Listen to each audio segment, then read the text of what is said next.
Welcome to the Stoa. The Stoa is a digital campfire where we cohere and dialogue about what matters most at the knife's edge of what's happening now.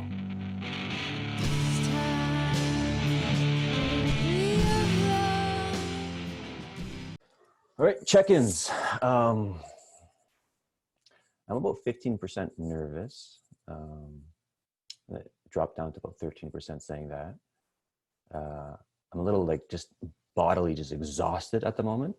And I feel sort of like a kinship with Michael right now because he seems exhausted as well. So there's a little gratitude going on there.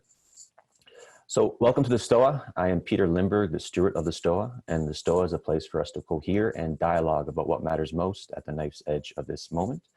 And today we're very lucky to have Michael Brooks from the Michael Brooks Show. I'm very excited for this one because I want to engage more in these sorts of talks, sort of a more political talks, because it's something I've been shying away from. And my friend Cooper, he's on my case on this all the time, not being sort of the neutral observer role. So I'm really excited for this, and how it's going to work. Raven's going to formally introduce Michael, and then tell us how the Q&A is going to work, and then we'll go from there. So I'll hand it over to Raven. Great, thanks, Peter. So today we're going to do a little bit of a dialogue with Michael, and then after the 20-minute dialogue, we'll open up to Q&A from everybody in the session. So Michael is an independent content producer and has a couple different shows that he works with. He's working with Jacobin. He has writing and works on their show there. He's on the Majority Report and also has his show, the Michael Brooks Show, where he's had Slavoj Žižek on, Lulu da Silva, lots of interesting figures. So we're really excited to have him today. He recently just wrote a book called Against the Web, and I hope that we can get into the content for that one. So Michael, welcome to the Stoa. Unmute yourself, sir. I didn't realize I was muted. Apologies. It's good to be here, guys. Thanks so much. So initially, could you just give us some context for the work that you do and what you're doing here today? Well, I guess I'm here to talk about my book and other things, and I'm interested in how my work can connect in ways that are productive with people that are interested, I guess, in consciousness, for lack of a better word. So I'm interested in building those bridges, and Brent is a great facilitator of that. So I want to give props to him, and also Jeremy Johnson, who's another person in this world that whose work I really appreciate.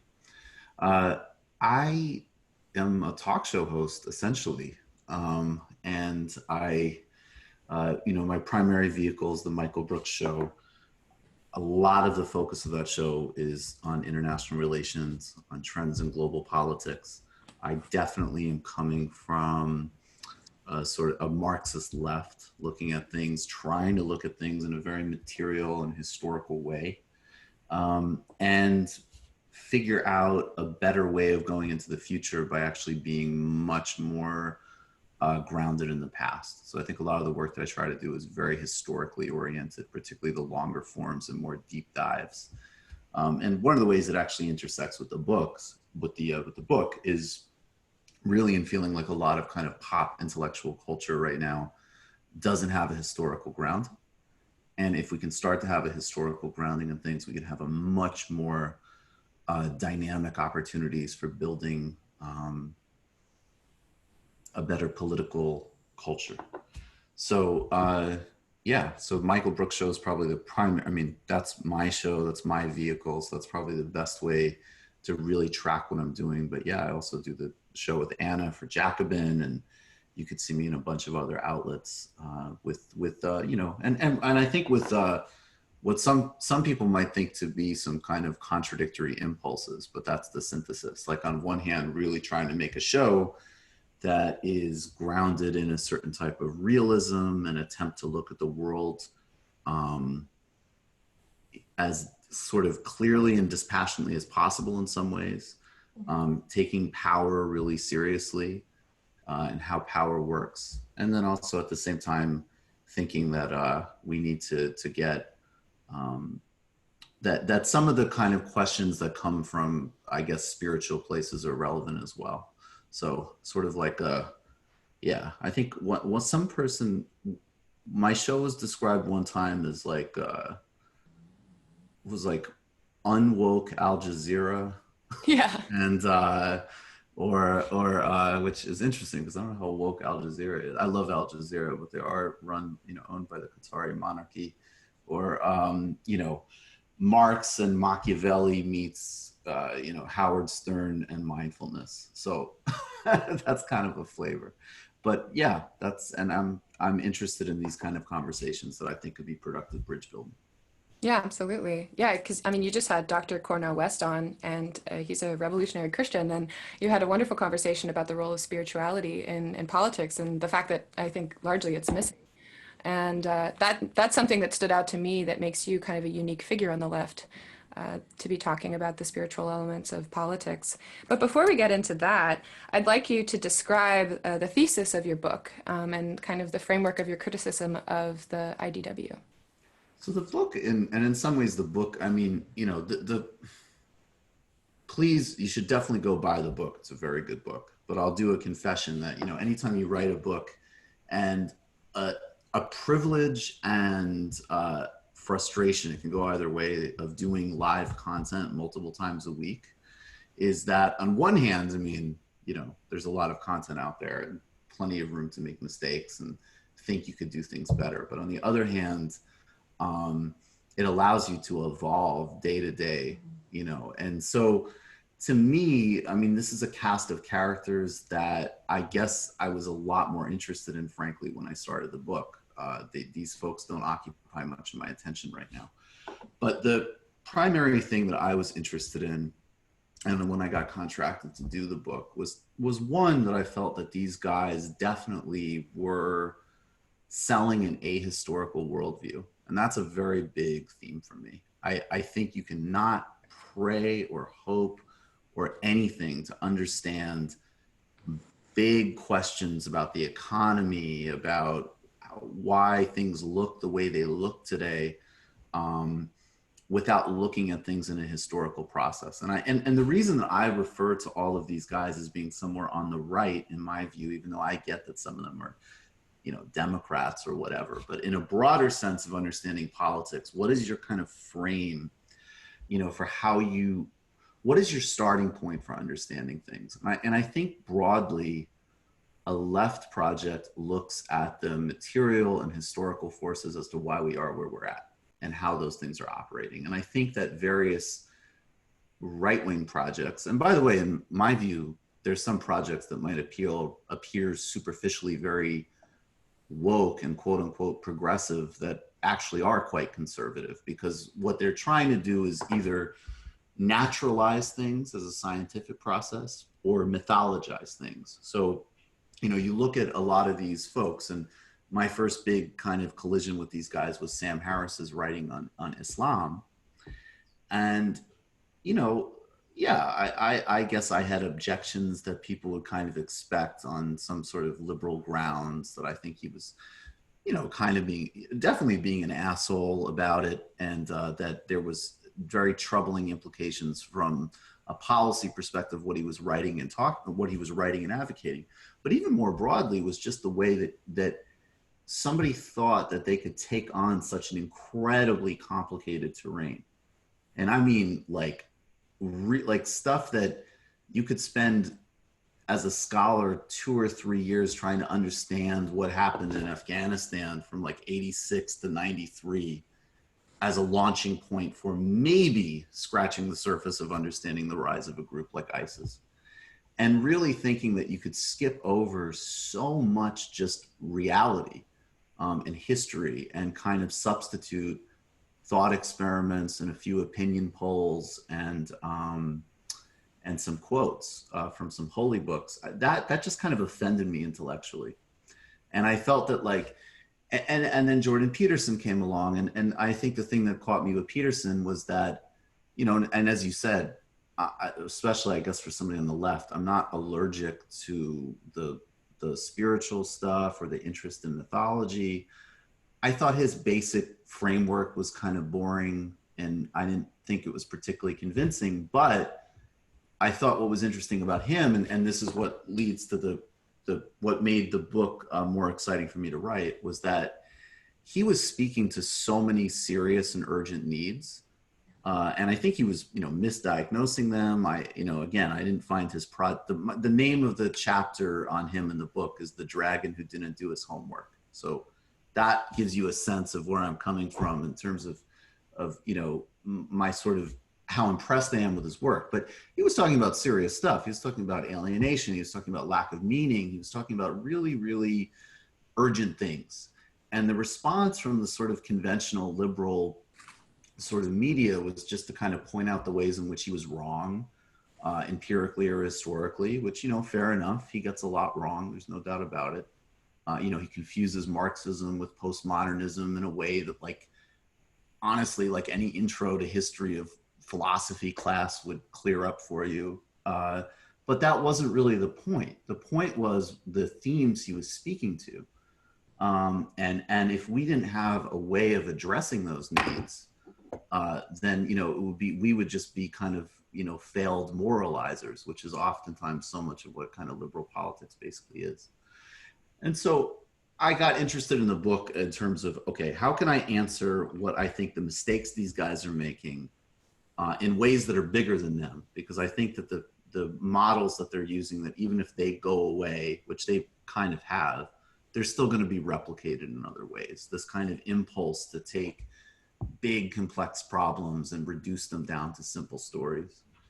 Then I also was like, yeah, I mean, clearly I think part of the reason they have so much resonance is because people in the sort of pop intellectual culture who represent the quote unquote left don't have very compelling answers to some of these things. And they have their own sort of boring, repetitive, moralistic narratives. And so I kind of saw it as an opportunity to address them and then create what I think is a much more compelling and dynamic and appropriate for being in such a globalized time kind of vision of what the left could be. So that's what the book is trying to do. Excellent. And so I think it that is. Thank you. Yeah, well, yeah, I enjoyed it myself. And I found that I think I agree with you in the sense that, when you get into a group of people, and especially in response to a historical event, which I think that the culture wars and what was happening on campuses generally was, like, there was people on the left who were involved in things, and then suddenly this activity started, and it started to kind of split, right? In leftist politics and in metamodernism. And in other groups of people in this world, and a lot of people went reactionary alongside the IDW. So one of the things that I'm curious about is, now that kind of hype, I think, has passed generally, and now we're being pressed upon with more existential threats. I mean, the feeling that politics is important is really coming to the fore, even for people who thought that maybe they could be apolitical during this time.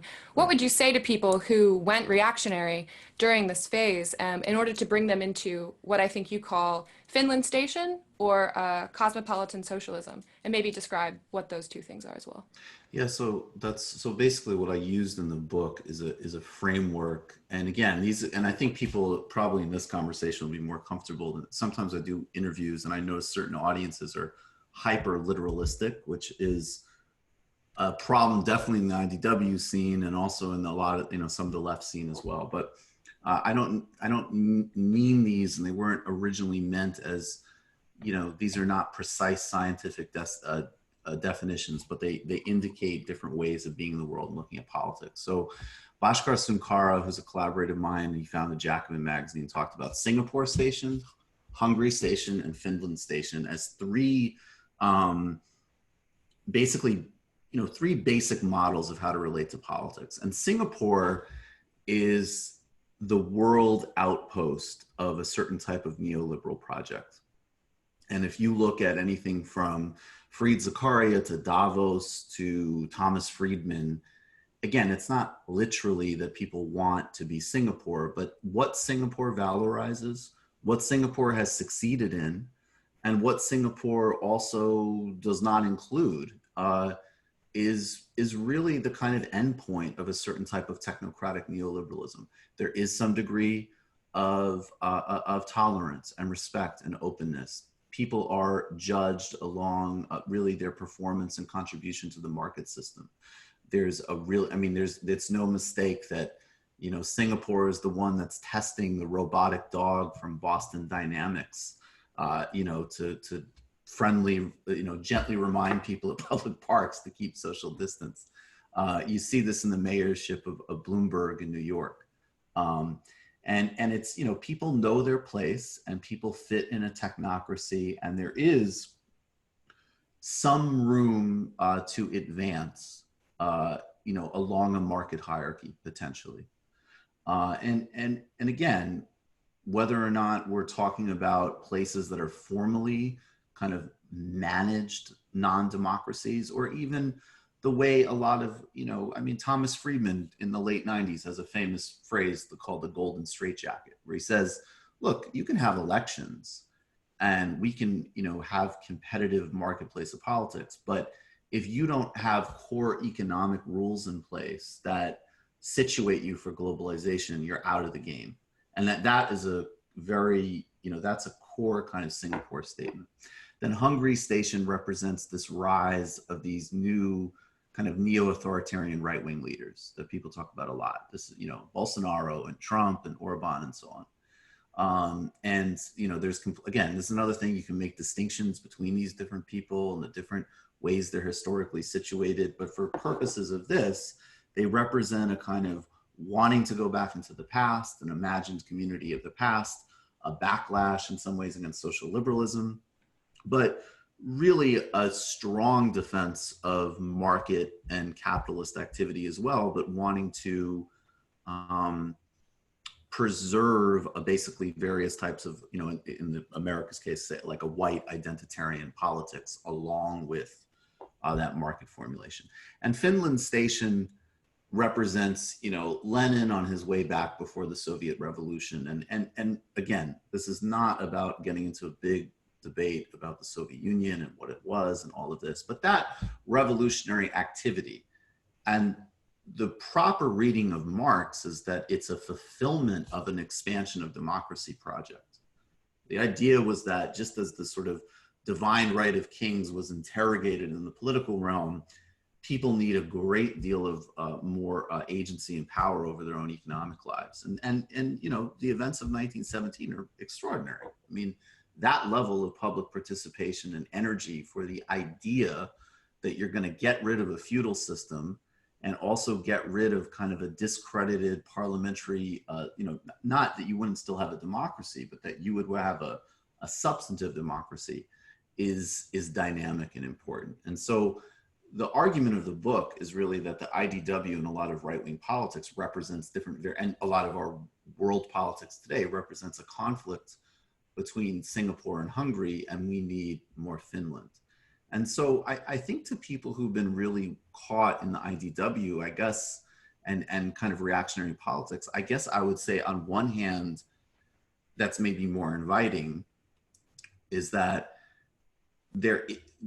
you can tune into a much bigger world of politics today and find much more dynamic and compelling answers, and maybe some of the things that put you off to kind of pop liberal discourse, that these kind of two simplistic things are not the choice. It isn't, you know, you don't have to listen to IDW guys, you know, freaking out about trans people and endlessly whining about political correctness. And you don't need to, I don't know, go and read the top 10 reasons that Seinfeld is problematic or whatever the hell it is that was going on in you know, trash kind of pop woke culture.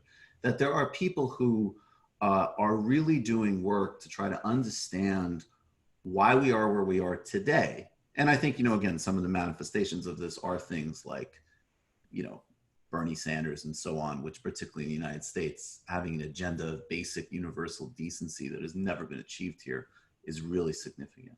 There's also people who are trying to understand, and the cosmopolitan component is, you know, these guys have this fixation on this mythological idea of the West. This is the last thing I'll say.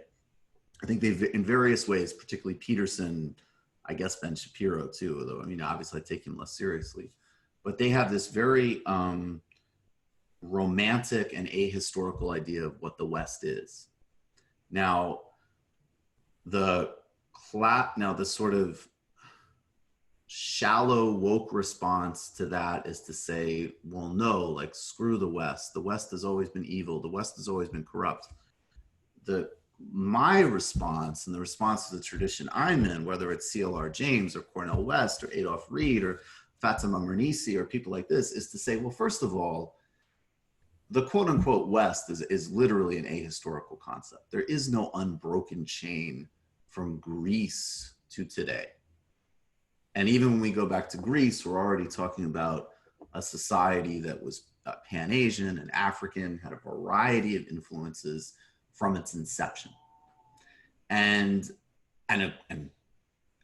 a great tradition that, of course, we should be reading along with everywhere else in the world. And the way this sort of links up, and the last example I'll give is in the 1990s, there was a really big debate on something called Asian values. And these were countries that actually are going to be, they're coming back into the discourse because Orban is he'll say specifically he's influenced by some of the conversations that we're having in Malaysia and Singapore in the 90s.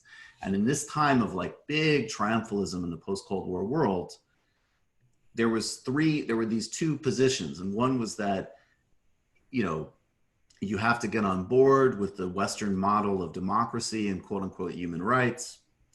And these certain Asian leaders like Lee Kuan Yew would saying, no, that's ridiculous. We have our own conception of human rights. We have our own conception of how we do society, right? Because we come from a different value tradition.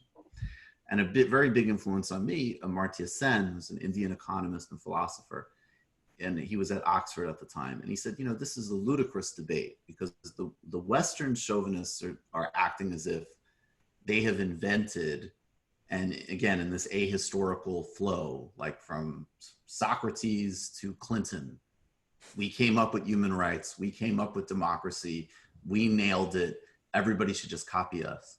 And then these Asian values leaders are misreading their own traditions to justify their own autocratic practices. And actually what you can do is you can easily have a reading of Confucianism or Indian philosophy or African, you know, that talk about transparency, that talk about open dialogue, that you can fit into a broader quest for quote unquote human rights. So the sort of answer was, there are universal aspirations, there are universal things joining people, but they don't come from one source. So in other words, and it's interesting because a lot of these arguments track today on both the left and the right, right? You'll see on the right, this kind of resurgence of Western chauvinism, which again is ahistorical, and particularly in 2020, it's showing, in the 1990s, it was triumphant. In 2020, it's very insecure because China's rising.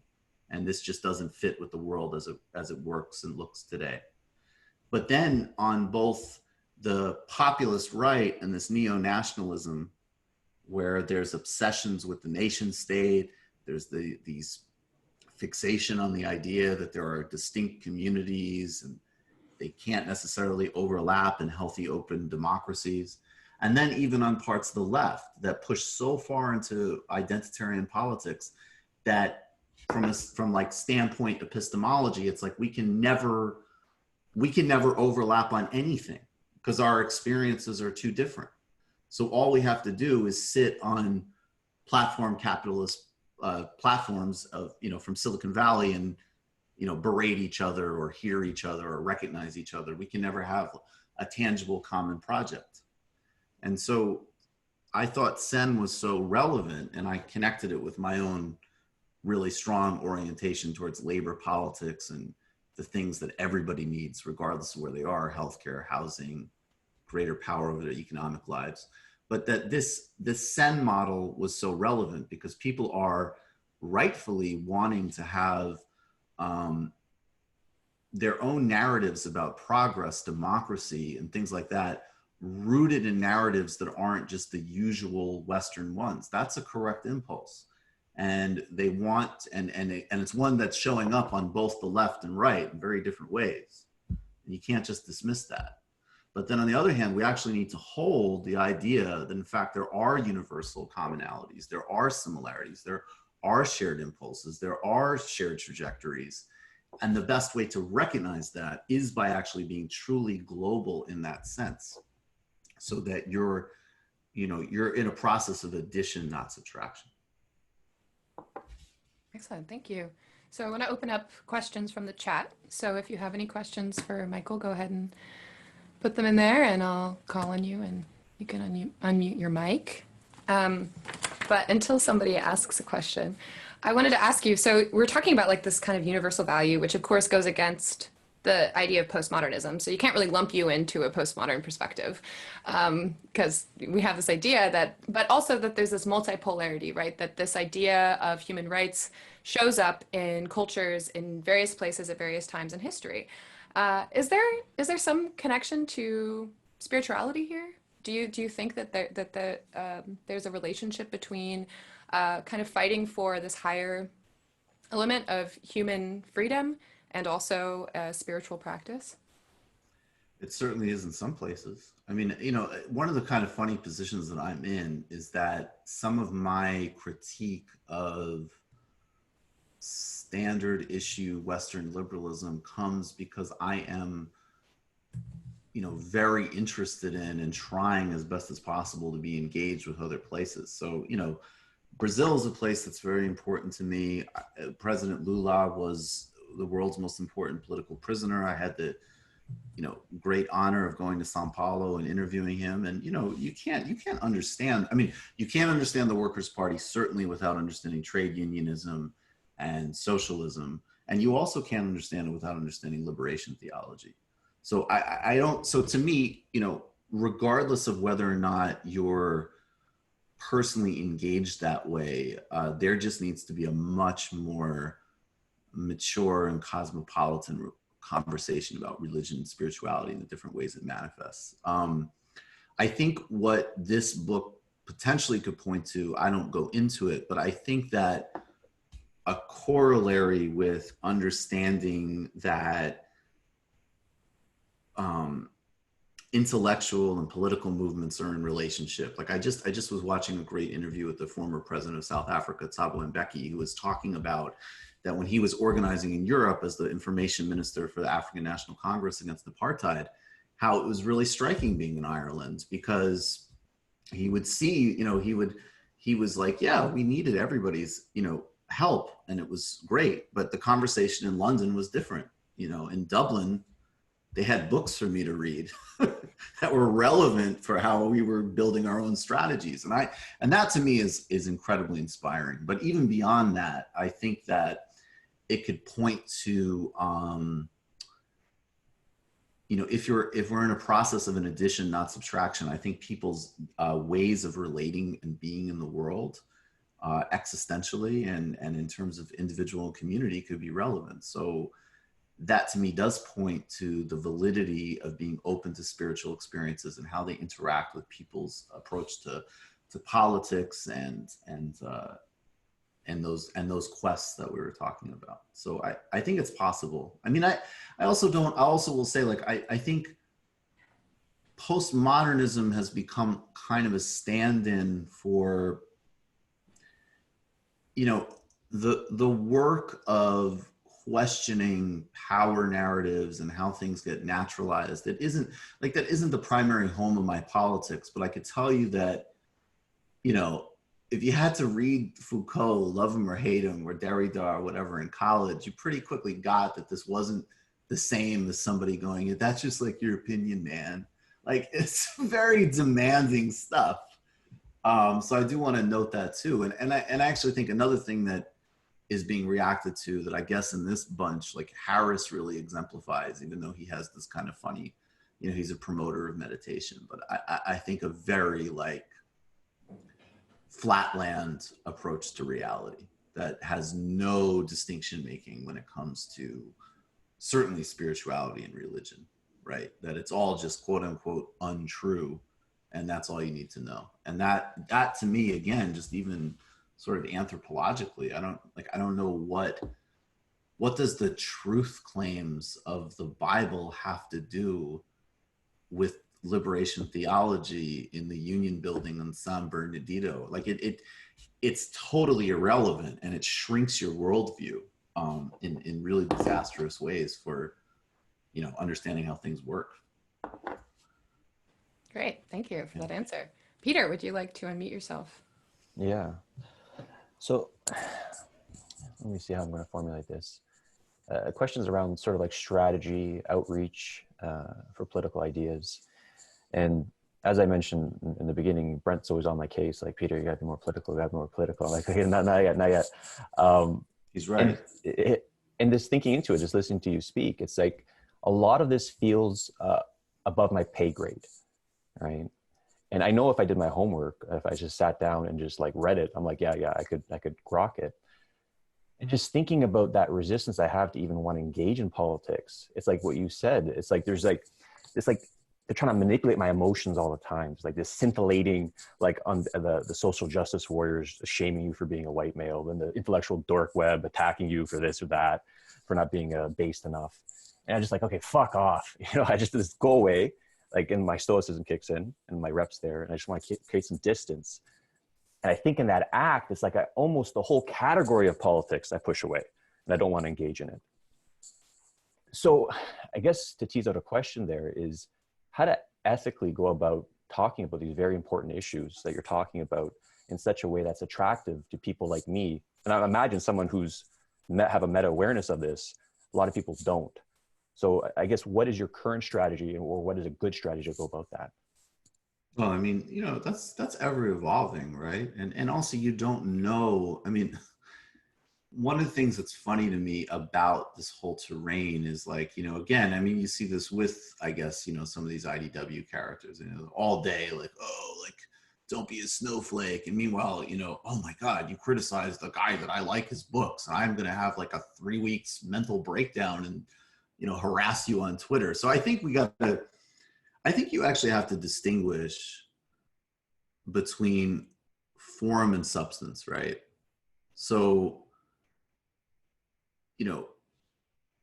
and again, I don't really, I find that sort of like very basic pop cultural politics debate to be incredibly boring. And there are moments where it's like, I don't know what to say, like arguing about nonsense, and the things that are going to actually drive and are driving our world today, whether we're talking about pandemics or 5G or arms control or you having healthcare, like, there is that phrase of like, politics is interested in you regardless of whether you're interested in it. So I think you have to make a really big distinction there. Then I think, I would make a distinction between,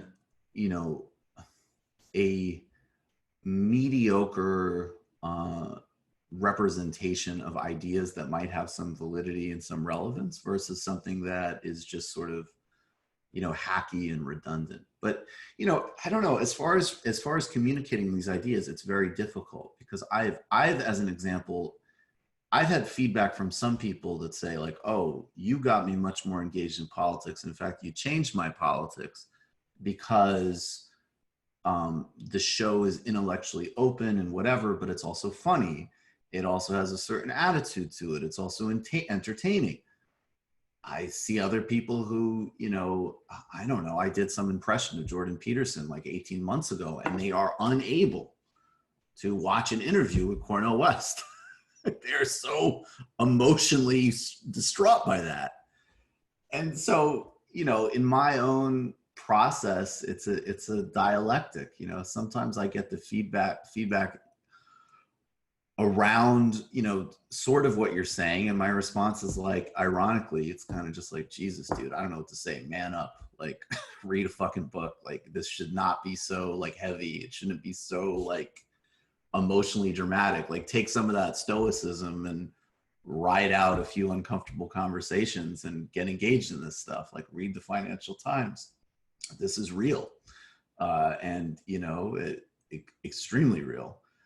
And then, on the other hand, I'm very cognizant and very aware that so much communication from both honestly, politics that are just not my politics, but I recognize will get put in the sort of same basket, but they're not my politics. And even people with, with my politics, there's folks that are absolutely brilliant and incredible, but, it's either it requires like a serious theoretical background to engage with, or it's just kind of, it just isn't immediately accessible. And so I think those are really valid concerns, and I'm not always sure how to address them. I mean, I've tried to think of one aspect is, can the stuff be fun and entertaining?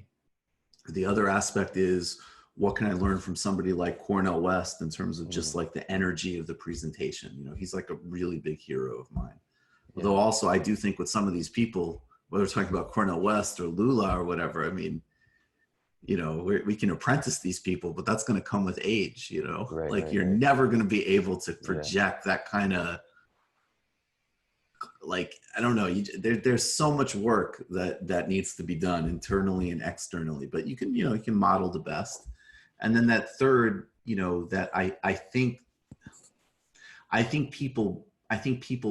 bringing people in through, again, I'll mention Lula, I think people have gotten a pretty good understanding of some things that were happening in Brazil through this heroic story. And, it's a story of a person that opens up a big thematic range. And, the last thing I'll say is I definitely on my show, and definitely what I'm trying to push people towards are, people like Adolph Reed, who's a huge influence on me, who I have massive respect for. And his writing on essentialism and economics and identitarian politics, it's like, it isn't even just that it is neither the SJW stuff that you're responding to, or this kind of embarrassing IDW stuff. It's like actual politics. It's like, it's not only is it transcending that debate, that's like a couple of sophomores in high school throwing food at each other. And I'm recommending that you read like a seasoned labor organizer and Penn professor who has developed a model since like the 60s that really makes a lot of sense and is very historically grounded. So I think some of it is just, and maybe that takes some patience, because some of that stuff is, that stuff is demanding. It isn't just like a Twitter argument. Right. It does require to read things, but it's a lot more rewarding. Yeah. And so like, here's my assessment. Let me know if you think I got it correct. Sure. And I see two, like Michael Brooks, and I want to loop in our kind of mutual hero, Colonel West, in a moment. But there's one that, like, right now, there's like, your arguments are incredibly cogent, you're coherent, like it's fucking tight, and you don't want to fuck with you in a debate, right? So that's like what we saw with Sargon.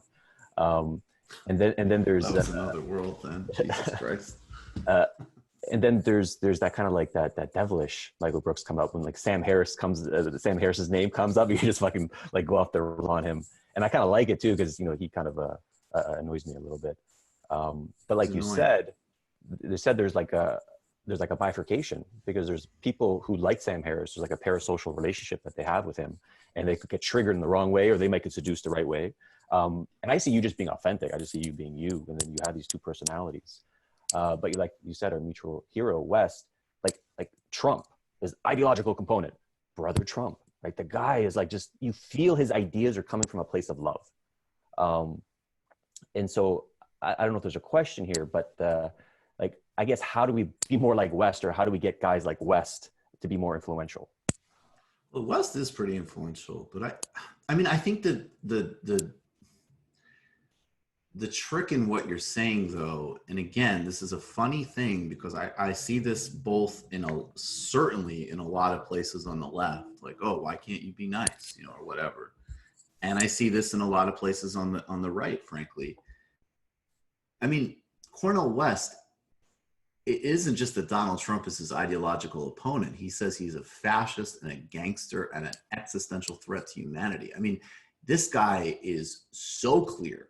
And he's got his spiritual practice of deeply recognizing a shared humanity with even the worst of us. So I actually think that what Cornel West is doing, and what I will aspire to do and fall short on constantly definitionally, is a space that is completely missing from these conversations, and we need to figure out a way to build, which is, on one hand, there is a soft, indulgent culture that is not at all exclusive to the left. I see it in every space where people cannot deal with criticism, they can't deal with rigor, they can't deal with having their ideas interrogated.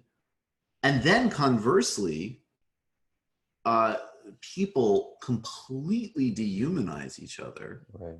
to the point where I actually start to see why the stakes feel so intense. Because if we actually had a culture where we recognize that we're all human beings who have made mistakes, will make mistakes, maybe sometimes even serious mistakes, get things wrong, and that there was a process around evolution and rebuilding instead of tearing down and destruction, I think people's anxiety levels would go down a lot more.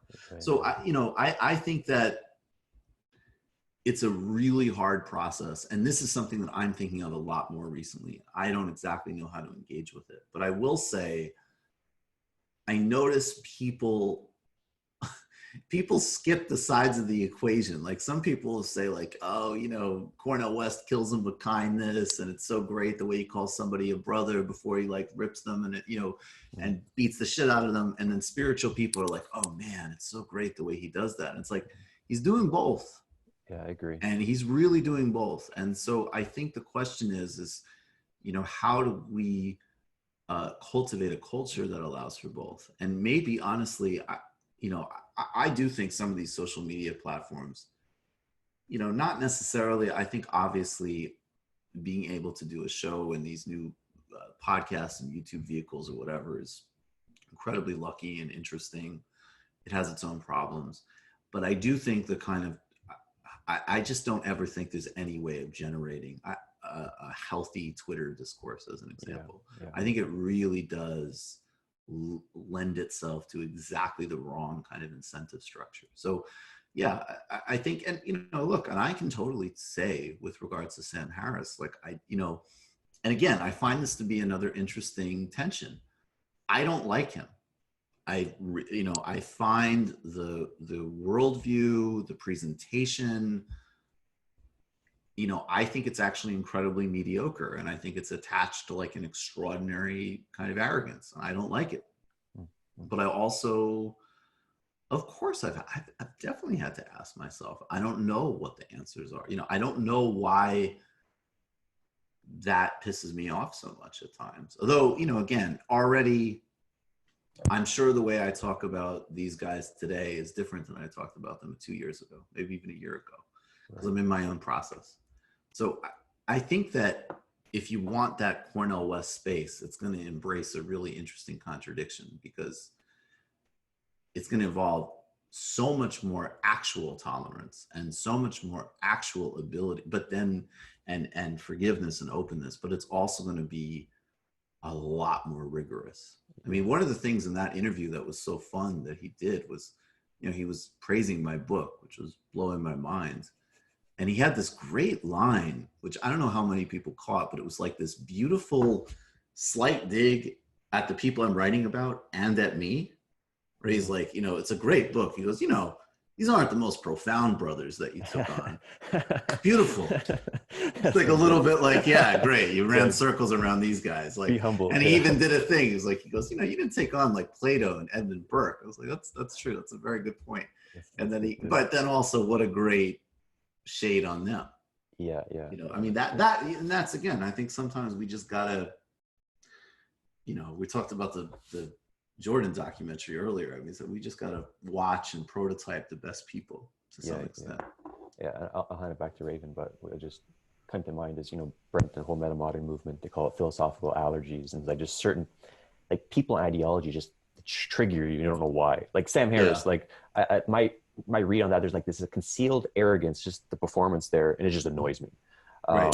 I feel like annoyance in my body when I hear him talk, even though I can like be stoic enough to separate and to see his good ideas for what they are, like the meditation stuff and whatnot. And what we're doing here at the Stoa is sort of developing like what John Vervaeke, ecology of practices, like a wisdom gym. That's the cute word we're running with, but where you can kind of like develop these cogent, coherent arguments, not compromise them, but still like sink into the felt sense level and become embodied and come from a place of love. And there's like not an answer for that, like how to do that successfully, but I really appreciate your being, at the edge here with that, with us. Great. Brent, please share your long question. Thank you. Actually, you guys covered you anticipated and said a lot, so I can kind of abridge my question. But if I may, to address Peter's question about politics, I just wanted to say, like in my view, it's not about knowing which horse to back, because that's complicated. It's about knowing what correct policies to advocate for first, and then knowing which horse to back to deliver them, right? So in that context, like, it should be clear, like Medicare for all is not debatable, right? Because healthcare is a human right. So my question was along the lines of, how we can do better. And this session is a huge step in that direction. And I wanted to say quickly, like, I love the comedy stuff too, but that's not for everybody, right? The dunking has its limits. And so, sort of by way of analogy, Carlos Maza was on the Surfs, and I asked what he thought of the Ezra Klein Ben Shapiro interview, and he said he hadn't seen it, but he gave a great answer, which was, Ben Shapiro is a bad actor, and basically Ezra Klein is a naive actor. So of course it's going to fail on those grounds to have any traction or to change anybody's minds. And likewise, behind the scenes with the IDW, there's lots of connections between people, and we could actually break this down a lot quicker if we tried to. So my question was, along those lines, like, what can we do to accelerate the process? Because we're sort of running out of time with climate change, with the political crisis, and the whole IDW thing. I say all the time, like look, on one hand, maybe it had to happen, but it just felt like a huge waste of time and a huge distraction. and however much ostensibly liberal they might identify, right, their kind of pseudo-intellectual discourse helps facilitate more Trumpism, right? Even if Ben Shapiro is anti-Trump, it facilitates more Trumpism. So, the task is for people to dramatically change their minds in terms of metanoia. And, there's people like Peter Dow, who's a great example of that. He's very self-conscious about his transformation from a Hillary Clinton advocate to a big Bernie surrogate. And there's a few other people, but it's rare, and just to give another little anecdote about bad actors. Brent, I'm just going to jump in. There's other people that have questions, so maybe you can tease out a question here. Yeah, I'm wrapping it up. Sam Harris is a bad actor. If there's any salience to this concept of metamodernism, I emailed Sam Harris in 2016 from a supportive stance to say, hey, would this interest you? And he never got back to me. Noam Chomsky got back to me within an hour, right? So it's, and there are two people who have clashed. So my question just is, what can we do better to Michael and to all of us, to Peter? How can we accelerate this process?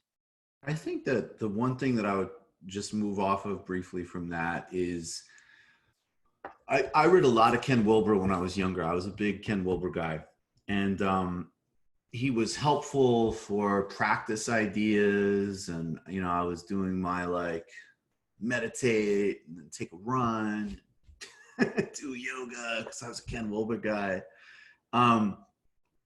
But, I was studying international relations. And again, it wasn't that his writing on politics I certainly disagreed with, but it was also just like, it wasn't credible. Like, I'm just trying to think of an analogous field. It was just like, okay, like, I know enough that this guy is not reading the people in the literature. He's not reading. So I think one thing with something like metamodernism, it's very helpful to really start. Now, look, obviously I have my politics, so I know who I think the best people are, but along with Dr. West's joke, it's like, if you want to build a meta-modern framework, you have to make sure that the people that you're plugging into it are actually really good at what they're doing. So I think that if you're saying like, okay, we're going to try to synthesize, East and West, left and right, and then your examples are like, oh, I'm picking some like random cult leader from India and some like liberal columnist for the New York Times and some like, new atheist guru, you're missing people that might represent things from analogous perspectives in all of those spaces that are a lot more demanding and a lot more sophisticated. And again, because like I keep thinking of this Adolph Reed example, because there's so many arguments that I see that take place in this kind of cultural terrain that I know that it's like he just covers them better.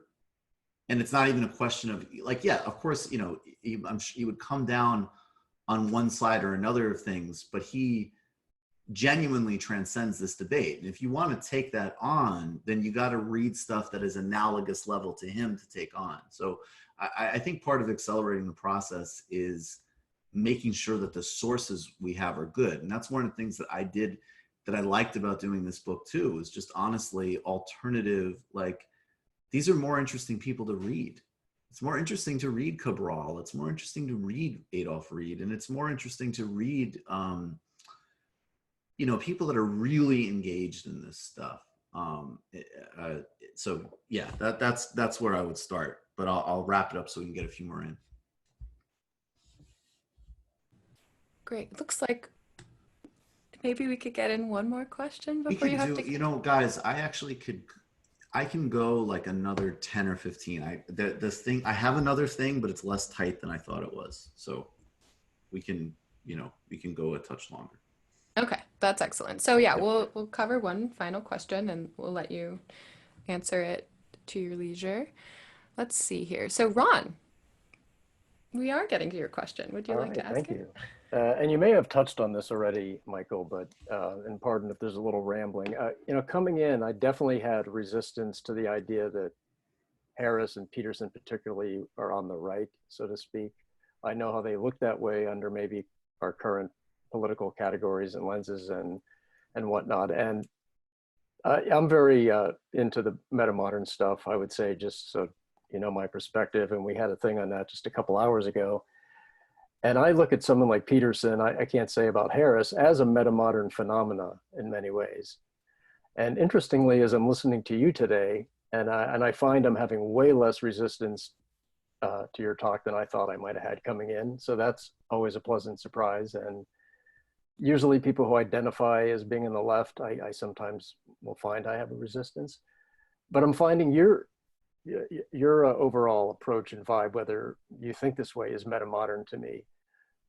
So I wonder, so from my strange political lens, admittedly, I almost look at someone like Peterson and yourself as both meta-modern in many ways and different threads of that widely, viewed, and that maybe need to come together and clash and tweak and work out stuff. So does that click with you at all, that maybe in some way, some of these guys that you have the differences with, you're all part of something meta-modernish alike that's emerging and just needs to be worked out? A lot of stuff needs to be worked out. I mean, I guess I look, because I don't know if, I think where Jordan Peterson is in a lot of the terrain that I talk about politically, he is objectively on the right. And that's not like a problem per se. I frankly don't, I'm not into the not saying where you are part. So if you go to meet with Orban, and this is a guy, to be clear, there's a lot of melodrama in conversations. Viktor Orban a couple of weeks ago, like formally, temporarily, has suspended democracy in Hungary. And he's gone further than, and there's a lot of tendencies this way, certainly with Bolsonaro and definitely in some key ways with Trump. When Jordan Peterson flies there and hangs out with him, and they kind of have a complain about liberal college professors fest, the most generous thing I could do is that he is not in the world and does not understand the dynamics he's playing with. And I think that that is a really big problem. So again, part of what I would go to is I think if we started from a very different baseline and we recognize, because it's certainly like my perspective is with Brent, like if we're talking about the United States, I guess the policies and agenda that would be identified as like the quote unquote left to achieve those things, like completing the New Deal, getting everybody healthcare. I mean, these things aren't, in any kind of global sense, would be centrist, and they are morally obvious. And I think confusing them is really problematic. I think that there are people that interest me more, frankly, than Peterson, but who do speak in similar terrain. I mean, he's passed. If James Hillman was still around, I would be really excited to interview him. I think his work on archetypal psychology was fascinating. And it actually it integrated with a very interesting critique of psychotherapy, sort of the opposite of Peterson's, which is that psychotherapists are getting tasked with solving problems that are socially generated. I mean this in a very broad sense. You know, he had a lot of really good, like, yeah, of course there's depression and anxiety in the culture we're living in. You know, there's a lot to be sort of upset about. And he managed that with also a very clear discourse on, I guess, what would be called personal responsibility. Scott Atran is an ethnographer who has actually studied and worked with the United Nations and various other agencies, terrorism, like in a real way, and has talked from an anthropological perspective about the loss of meaning and sacred value drives and how they relate to why people join groups like this. So Peterson, not so much. And maybe I think meta-modern is important, but I also looked at things kind of dialectically. So I think that there was this vacuum in the culture that he came in and filled, and necessarily someone had to fill that. I wish it was filled better, right? But I think that maybe the vibe you're getting from me, and where I'm much more receptive, and I hope it comes across, is that the terrain he is on in some key areas is a totally valid terrain, even as I would have, you know, a pretty tough critique of him. But I think that if you're interested in meaning, purpose, these types of things, of course, we all should be interested in these types of things. I hope that answers your question somewhat. Yeah. And I totally think that it goes back to what I was saying to Brent too. Of course, there can be really big, I don't think it's that everybody has the same perspective or the same politics, but I think there's baselines of sophistication that you have to clear first. Just as, like, conversely, I didn't write a chapter saying that Jordan Peterson doesn't know anything about Jung. You know, I'll cede that to him, but he should cede politics to me.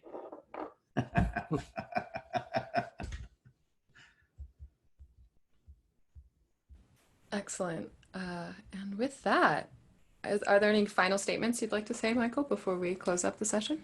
It's just an honor. It's a real pleasure, and I look forward to more if you guys want to collaborate more. And Raven, thank you, and thank you, Peter, and thank you, Brent, for pushing this along, and thanks to everybody who participated. And I hope everybody stays safe and stays strong out there. Yeah, definitely. I hope that we can continue to have these conversations. I think the integration here is really important, and it's very timely. So I really appreciate you coming and kind of provoking us to think about these issues, and of course for writing your book. And I wanted to end just with a quote from Cornel West that I just loved from the interview with him, which is, "To be a blues man in the life of the mind." I just love that. So amen. Yes, amen to that. So Peter, would you like to close us out? Yeah, so I'll make some announcements for next events. But first, Brother Michael, thanks so much for coming on. Greatly appreciated.